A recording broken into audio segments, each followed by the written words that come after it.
Thank you, ExpressVPN, for sponsoring this video. 1, 2, 3. Hello there. 4. Fish. Very much fish. It's fishy.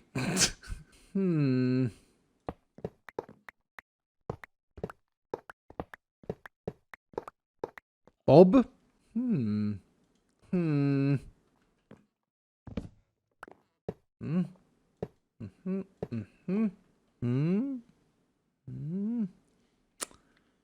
Oh.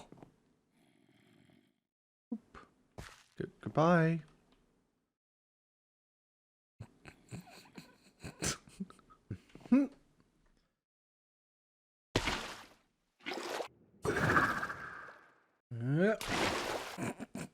Ugly.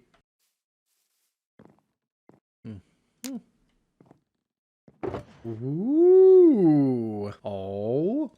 Great success. Hello! We have got a little bit of a problem in my attempt at becoming emerald rich, which, by the way, is going extremely well, since our codis really loves the fish. I have used up all of mine and Etho's coal. we have 4 pieces left, and I'm not gonna lie, I'm scared. I'm scared Etho's gonna log on and find out that I have used up all of our coal. I will say though, I have increased our diamond supply, and I've certainly increased our iron supply. Better put some of these in the chest here. So I'm not all bad, but I definitely feel that it's only common sense and common courtesy to restock the coal, because I don't think I mined a single bit of that, and there was over 3 stacks of blocks of coal in here. So, I guess to start off today, and I can't believe I'm saying this, but I'm gonna go coal mining. Theoretically, I could just chop down a lot of trees and make charcoal, but what if Etho wants coal blocks? It's definitely a weird task though, coal mining. I'm actually quite interested to see how much coal I could get if I do a normal branch mining session, as I normally would, looking for diamonds, but also focusing on coal, something I usually don't do. The only time I mine coal is if I'm desperate to mend my pickaxe while mining. I'm gonna give myself exactly 1 hour and strip mine on what? Hello there! That was, well, that was lucky. I love finding diamonds in Minecraft. It doesn't matter how long I play this game. It's still super exciting every single time. And these look fancy. As I was saying, I'm gonna give myself exactly 1 hour branch mining, focusing on coal and of course diamonds, and see how montage time can acquire at Y level 11. And while we coal mine, I want to talk to you about ExpressVPN, a product that is behind literally 74 of my Hermitcraft episodes last season. How? Well, you see, I'm in Sweden, Hermitcraft server is on the other side of the world, and because of whatever reason, connecting directly from my connection causes omega lag. Now, luckily, a wise mustache man told me about ExpressVPN. I downloaded it, and I switched my location from Sweden to the UK, and boom, it worked. Hours and hours of frustration, and 1 click fixed it. I was a bit shocked, I'm not gonna lie. And I very much so thanked the wise mustache man. Besides, in addition to actually fixing my ping, ExpressVPN makes browsing the internet safer. It allows you to stream series and sport stuff from a different location. Not that I've done much traveling lately. And it prevents your internet service provider from selling or using your browsing activity data. Seriously, I didn't know this, but internet service providers sell your browsing history. I wonder how many Iskall 85 searches have been sold to someone else. Oh, I can be in Paris for a second. Je m'appelle Iskall. Ah? I like that Sweden is the smart location. Oh, and by the way, my desktop is always this clean. Yep. I am great at drawing. Don't you dare switch the screen to a not saying. Now, ExpressVPN can be used for a lot of other things as well and has a lot of security benefits. If you want to check it out for yourself, use the link on the screen. It's also down below in the description, and you can get 3 months off your first sign up with ExpressVPN. And again, thank you ExpressVPN for sponsoring this video. I see coal behind me. Coal. That just sounds weird. Oh, that's time up, time out. 1 hour of coal mining has passed. And I gotta say, don't branch mine coal. It's not very successful. I have actually tried to look for caves and it's been very, very successful. And this is very interesting. Most of you probably know about this, but I didn't. Apparently finding lapis is super beneficial because most of the time that can lead you directly to diamonds. You know who's gonna show you how? This guy. Hello, an idiot in a diamond suit. The diamonds would be located 3 blocks to the north side and then 4 blocks down. But in this case, the lapis is sitting on a chunk border, illustrated by this very thick yellow line. It's not thick at all, it's tiny. And because it's sitting on a chunk border, the diamonds would be located 13 blocks the opposite direction, so south. I gotta be honest, I don't know if it's 13 blocks from this lapis or from this lapis, but I guess we're just gonna dig. So that's 2, 3, 4, 5, 6, 7, 8, 9, 10, 11, 12, 13. 13 from the first lapis, so I may want to dig 1 more. And then a few blocks down, there should be diamonds. Well, this is awkward. Well, that's awkward. There is something with lapis, and I just can't figure out the consistency of it. Like a disappointed child, I am gonna go home and cry and eat cookies. giant cookies. Why are they so big? I've never thought about this before. Very, very dry. Now, I realize I haven't shared the results of the coal mining with you, but we did pretty good. 3 full stacks of blocks to repay whatever was in here, and then an additional 15 blocks and 3 pieces of coal. I am pretty happy about that, and as long as this is not going to be used as building blocks, that's going to last us quite a while. I also got a little bit of redstone, although I ignored most of it, a little bit of gold, and a little bit of iron. And of course, last but not least, diamonds. I say overall, it was a pretty successful 1 hour mining session. Aha, over a stack. Etho is going to be very happy. Now, last episode, we built the house of Cody's. That was a very non-graceful, precise landing. And towards the very end of the episode, I talked... Excuse me? Hello? There's actually a cow stuck on a ledge right there. Sir, that looks dangerous. Anyway, I spoke about adding a garden of sorts to this general area up here, further enhancing that the giant, ginormous, mega savannah biome of doom is, like, lived in. And that's kind of what I want to do today. I want to add more features, more builds and stuff around the savannah to make this feel a lot more like a base and a little bit less like a biome. I mean, that's kind of stupid. It is a biome, but I want the biome to become a mega base. And I think this is going to be what I start with. And the very first thing I want to do, and a feature I think I will add around several places in the savannah, is to shift the slope. Shift the slope. And by that I mean, instead of it being a staircase going inwards like natural Minecraft generation, I want it to be a staircase going outwards, if that makes sense. And in my opinion, that helps create a very dramatic looking mountainside or cliffside. And as I do this, I also want to make sure to add in just a little bit of texture. I think I'm happy with the stone layer, and as such, I'm going to start adding the dirt. And this layer, I kind of want to overlap and hang over the stone layer. Sometimes completely overlapping it, and sometimes just sitting on one layer out like this. And the idea is for the dirt to sometime hang over the stone, sort of taking it over. Dirt domination. And after dirt comes the moss. And this is where it starts getting rather interesting, because now I want to sort of bring it back into a normal stair-generated sort of terrain. I don't know if anything that I'm saying right now makes sense to anyone, but hopefully it makes a little bit of sense to someone. Alright, let's actually have a look at this before we go any further. Needs a little bit of polishing here and there, but it's getting there. Terraforming takes time.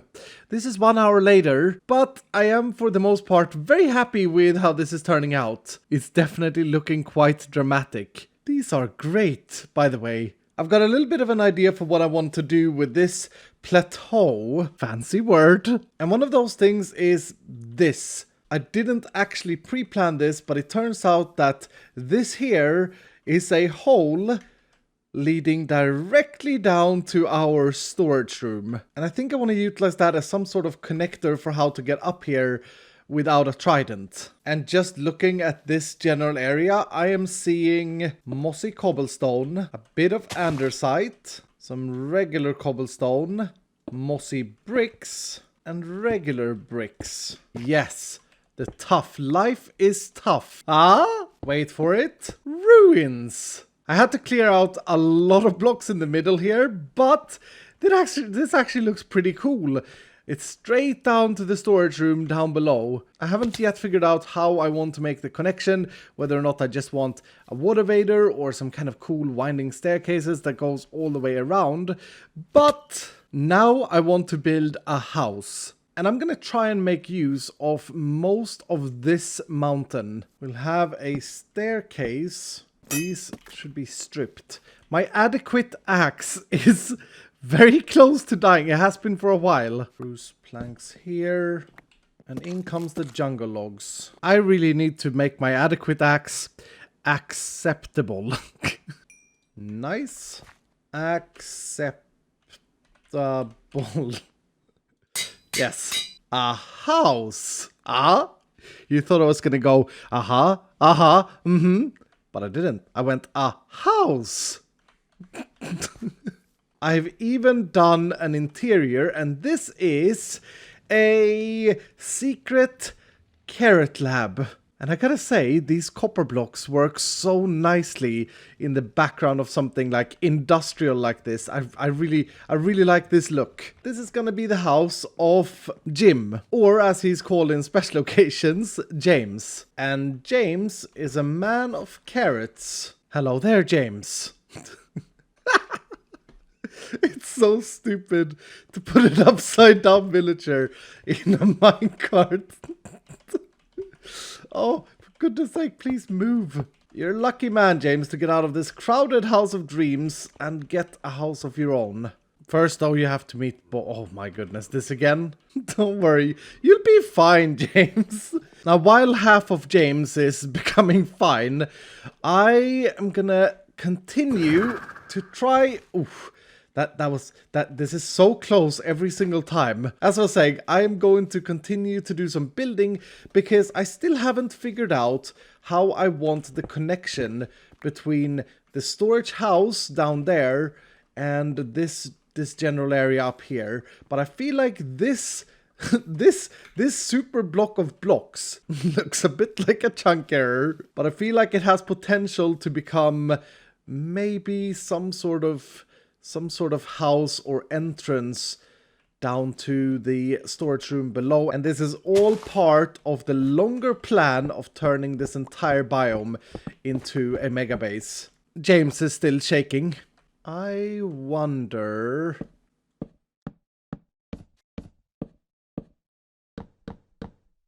A square? It's a little bit weird, but there's something about the simplicity with it that excites me. Oh, hello there. I can't say that I'm sold on this idea, but there is something about this that makes me want to try. James? Oh, he's ready. Ready for another batch of Bob, that is. It took me about an hour, but I am a fan. This is the most simplistic looking square house I've ever built in this game. But I was so happy with it that I made it my bedroom. This is where I sleep now, and look at the view. The view is well, I can't actually see anything here. but the view is great. And this gives me even more opportunity to somehow connect this up together with the storage room. I'm really not sure about this ruins idea anymore though. James, are you now finally there? Yes! 1 carrot per emerald. Thank you, sir. Oh, and he got a good pumpkin trade as well. Oh, James is turning out to be an absolute superstar. The trade that I'm after... golden carrots. Thank you, James, for solving all my food issues forever. Seriously, this is such an OP trade for villagers. I guess I should bring you up to your house. And just go straight up here, all the way over my new bedroom, gently down to his new house. It's quite a ride, to be honest. See you up there. We should totally install some sort of roller coaster going around the entire base at some point. Now, I wonder if James is going to be smart enough to find his new... Oh, he loves it. Yes, this is your... No, what are you doing there? Your workstation is over here, sir. Hello? James, don't be rude. No, that's my house, James. Really? This is not your house. James doesn't seem to be very clever. I may have to install some safety measures to keep him in his... Stop going into my house and closing the door in my face. I really didn't want to have to do this, James, but you cannot be trusted. Back in you go. Trapdoor and doormat. Now, hopefully you're a bit too tall to fit through there. That's better. Look at your carrots. They are beautiful and golden. Yes! Yes! You can't fit. Goodbye, James. Who needs redstone when you have got Jim? Crane. C-R-A-N-E. Crane. I hate the ruins now. We're gonna crane it. Back in season 4 of Hermitcraft, which feels like absolutely ages ago, I made a giant crane part of my base, lifting out materials from my mine. And I don't think I built a crane since then, but this crane will be a little bit different. It's not going to be lifting out materials, it's going to feed materials into the storage room. First things first, we need a sturdy base. Quite a few Minecraft updates has passed since Hermitcraft Season 4, giving me a lot more blocks to work with. I really like the barrel and the spruce combination. Oh... but that mix is really cool as well. Maybe some slabs here. And then some sort of sturdy core. Possibly using deep slate. More spruce logs. It looks like some sort of happy animal. Hello? Oh, no. I really want this crane to be diagonally tilted, and that may be a little bit too complicated. I don't know if this is going to look good, but staircase and slab, and then repeat, staircase and slab. Here's one of the items not existing last time I did this. Oh, they are perfect for this though. That is obviously a big problem right now. A couple of iterations later, and I'm really quite happy with my crane. It features a very advanced belt loading thing, which I achieved by just placing trapdoors and folding them down, making it look like it's like cogs. I don't know. I think it's pretty cool. And these new blocks really makes a good like raw material that's being lifted into the base. And most importantly, it's a happy elephant. It's a very happy elephant crane. And now that we have a crane, time to remove the ruins. My idea is to create a dug out, roughened up pit. And my hopes are that this will create a cool contrast to this very green and lush sort of area down below here.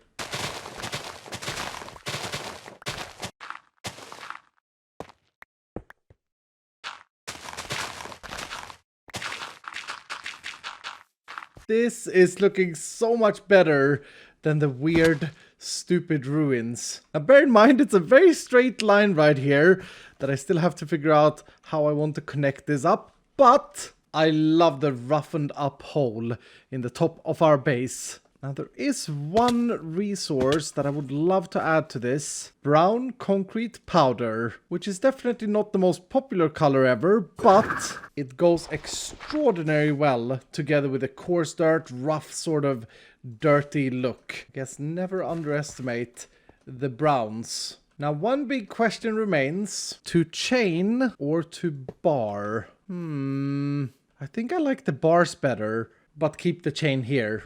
That way, both wins. Now, unfortunately, we are out of video time for today, but I gotta say, I am very happy with the progress made, and this giant part of the savannah is starting to feel very much like a base. There's stuff going on, things happening, Cody's being sus. Hello? And something I'm very, very happy about is that everything has a function. My peak viewpoint bedroom, my source of endless carrots. Carrots. And the crane, which admittedly has no function, but it looks cool. I really hope that you've enjoyed today's episode. I've had a lot of fun starting the project of turning the savannah into a mega base. As always, if you did enjoy it, do hit the like button down below, and if you're brand new, consider subscribing, and I will see you dudes in the next episode.